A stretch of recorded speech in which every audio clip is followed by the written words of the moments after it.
quilombo do Ambrósio era um quilombo bastante famoso porque ele foi fundado em 1726, no auge da mineração. Então, veja, era um período mais forte de extração. E ele foi atacado, esse quilombo, ele foi constituído em 1726 e ele foi atacado em 1746. E nesse momento em que ele é atacado, foi morto o tal rei Ambrósio, né, que era o que nomeava o quilombo, né? Então, esse quilombo ficava na cidade de Cristais, em Minas Gerais. E foi o maior e mais duradouro quilombo das Minas Gerais.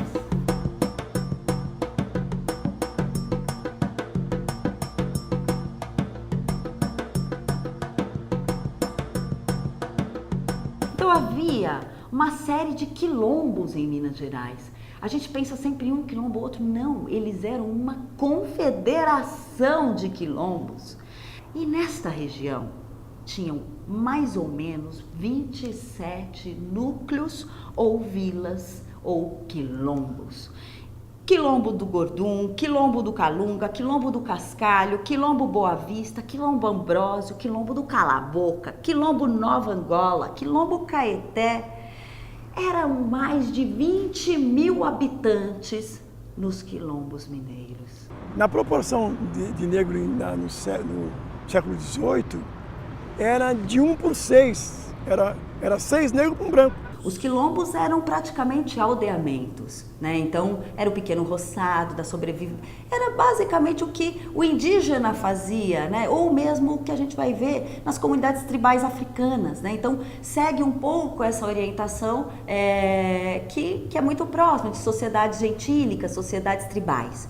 Então era mais ou menos nesses termos que os quilombos também se organizavam, né? Uma produção mais livre, comunitária, né? Onde a comunidade, ela de certa forma, ela rege a vida. Eles procuravam ver qual era a sua especialidade, então ele jogava você naquela especialidade que você fazia. Eu sei passar roupa, você vai passar roupa. Eu sei costurar, você vai costurar. Porque eles faziam, né, agulha de bambu, faziam agulha de bambu e trabalhavam assim.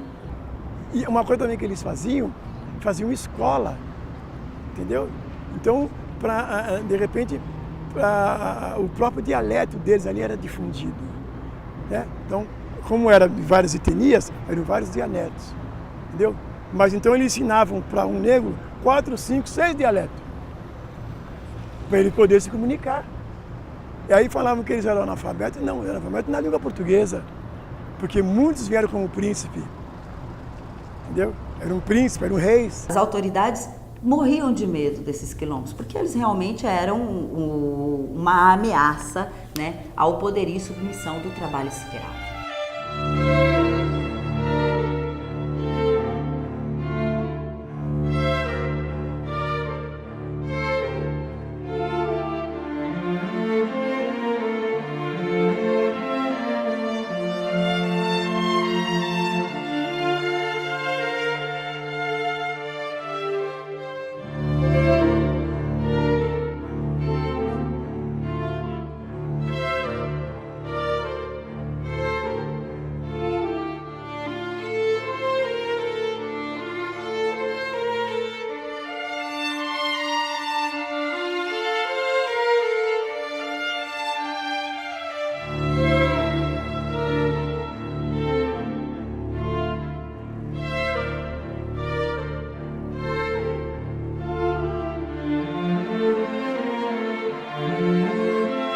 Os quilombos se misturavam, então, costumes e tradições africanas e portuguesas, né? Então cristãos também, inclusive do catolicismo e religiões indígenas. Você vê que é comum a gente ver, hoje nem muito, mas nos bairros, aqueles despachos de encruzilhada, a gamela, farofa, galinha, garrafa de pinga e uma vela, não é isso?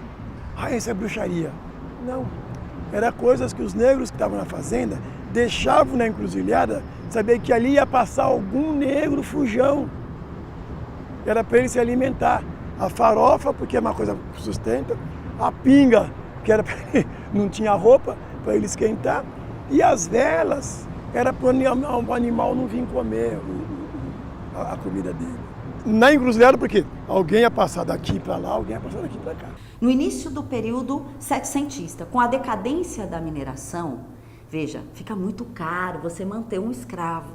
Então, muitas vezes se julgava melhor alforriá-lo do que mantê-lo e manter a sobrevivência dele, né? Que isso gerava um custo, e um custo grande para um período de escassez do ouro, né? Então, é por isso que, inclusive, aumenta as alforrias.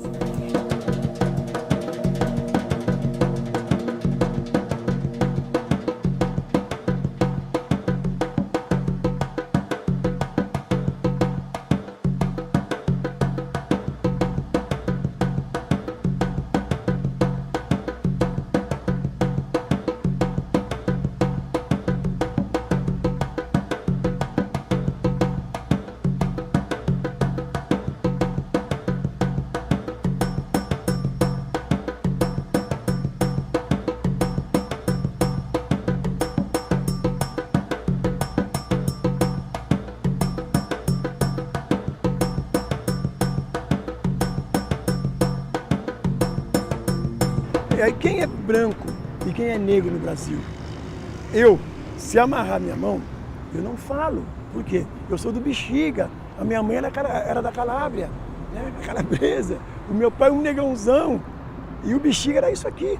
Se amarrar, me amordaço tudo bem, mas se amarrar a mão, eu paro de falar.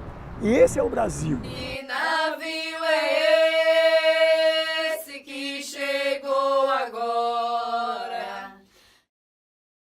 É navio negreiro com os escravos de Angola. Se o destino fosse outro, o Lunga teria crescido entre os seus numa aldeia angolana. E lá mesmo deixado de ser criança. Por ocasião da primeira menstruação, os mais velhos da linhagem lembrariam os ancestrais. Bichos seriam sacrificados e ela, quiçá, permanecesse reclusa durante toda a regra. Talvez lhe fosse vedado ingerir alguns alimentos e pronunciar certas palavras. Se originária de terras mais meridionais, evitaria contato com homens e gado. Houvesse nascido mais ao sul, ainda, traria marcada no corpo a nova condição, pela extração do clitóris ou retirada do ímen. Talvez fosse até obrigada a mudar de nome. Eram ritos que marcavam a entrada na puberdade e o fim da infância. No entanto, o Lunga caiu na rede de tráfico de escravos que se dirigia para o Atlântico. Em certo dia do ano de 1736, documentos portugueses a mostram extenuada em meio a umas 70 outras pessoas também capturadas. Sabemos que passou por Bengala e que pode ter sido embarcada para o Brasil. Se sobreviveu à travessia oceânica, foi das poucas crianças a aportar deste lado do Atlântico, pois o tráfico privilegiava adultos do sexo masculino. Apenas 4% dos africanos desembarcados no Valongo, que é o mercado de escravos do Rio de Janeiro naquela época, possuíam menos de 10 anos de idade. Se o Lunga foi um deles, logo aprendeu que no Brasil o ingresso no mundo dos adultos se dava por outras passagens. Em vez de rituais que exaltavam a fertilidade e a procriação, o paulatino adestramento no mundo do trabalho e da obediência ao Senhor. Uma vez na América, o Lunga seria uma criança escrava.